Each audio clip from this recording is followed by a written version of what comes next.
গল্পটা শুরু করতে গেলে একটু পিছনে যেতে হবে। সাল 2018। সোলো ট্রাভেলের ভূতটা সবে সবে মাথায় চেপেছে। ঠিক করলাম কাছাকাছি দিয়ে শুরু করা যাক।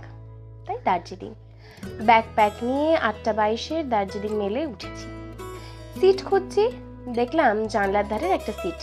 ব্যাস 30 নম্বর সিটটা খুঁজে পেয়ে লেফটের ওই দুটো বাঙ্কের লোয়ার বার্থটায় ব্যাগ রেখে সবে বসতে যাব।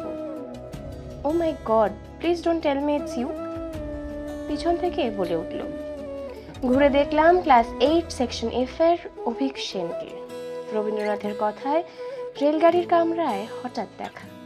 ভাবতে পারিনি দেখা হবে কোনোদিন। ভাবতেই পারছি না মিস প্রিয়াঙ্কার সাথে আমার আবার দেখা। Same here. কোথায় চললি? তান্দাকফু। নাইস, আমারটা অতটা উঁচুতে নয়। দার্জিলিং।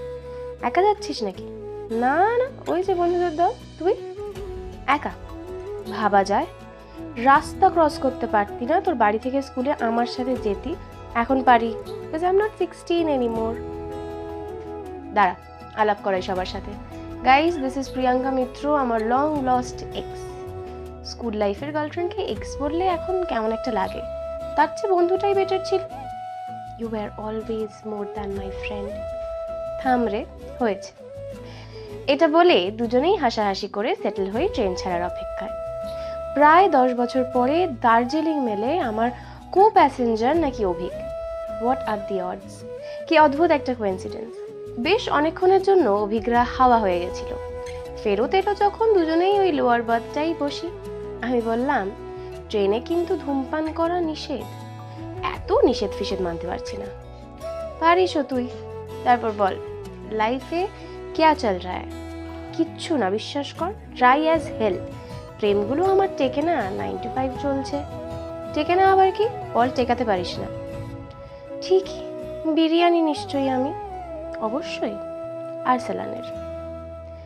কি অদ্ভুত না, একটা ভেঙে যাওয়া স্কুল লাইফের সম্পর্ক এমনিতে হয়তো একে অপরের কথা মনেও পড়ে না, কিন্তু ওই যে ওই পারফিউমের গন্ধ, আমাদের পছন্দের গান, এগুলো আজও ওর কথাই মনে করিয়ে দেয়। আমাদের প্রেম টেকেনি কারণ স্কুল লাইফে প্রেম টেকানোটা মুশকিল। Or it was never meant to be. এটা আমরা দুজনেই অ্যাকসেপ্ট করে নিয়েছি।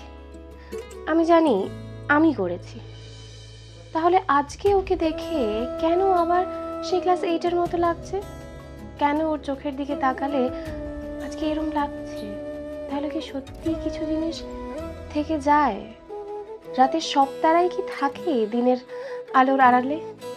ঘুমোবি না? জিজ্ঞেস করলো অপি। এবার ওকে কি করে বলি যে ঘুমালে এই সময়টা তো কেটে যাবে। বললাম, হ্যাঁ, এই যাবো। এনজিবিতে নামার আগে ডাকিস তো, নোয়িং ভেরি ওয়েল যে আমার আজকে রাতে ঘুমিয়ে আসবে না। আমি তো তার আগের স্টেশনটা নামবো, একবার ওই মাসির বাড়ি যাব। ও আচ্ছা, তাহলে তো দেখা হচ্ছে না আর। Have a safe trip. ট্রেনে থেকেও, ট্রেনের সামনে দাঁড়িয়েও ট্রেনটা থামাতেই পারলাম না। ওই যে some things are not meant to be. Train যখন এনজিবি ঢুকতে আর 15 মিনিট বাকি, আমার ঘুম ভাঙলো। ইস, ও নামলো, দেখাই হলো না। সিটে সব রেডি করব, ব্যাগের সামনে দেখি একটা প্যাকেট রাখা, আর তাতে লেখা আর্সেলান হয়তো নয়, স্টেশনের ধারের বিরিয়ানি। বেস্ট বিরিয়ানিগুলো হয়তো খাওয়া বাকি রয়ে গেছে একসাথে। কলকাতায় ফিরে কন্ট্যাক্ট করিস চাইলে। Have a safe trip. 17 November 2025 8:22 লগ্নে আমাদের বিয়ে। ওই চাঁদ এগিয়ে এসেছে কাছে, চুপি সারে ভালোবাসা জারি আছে।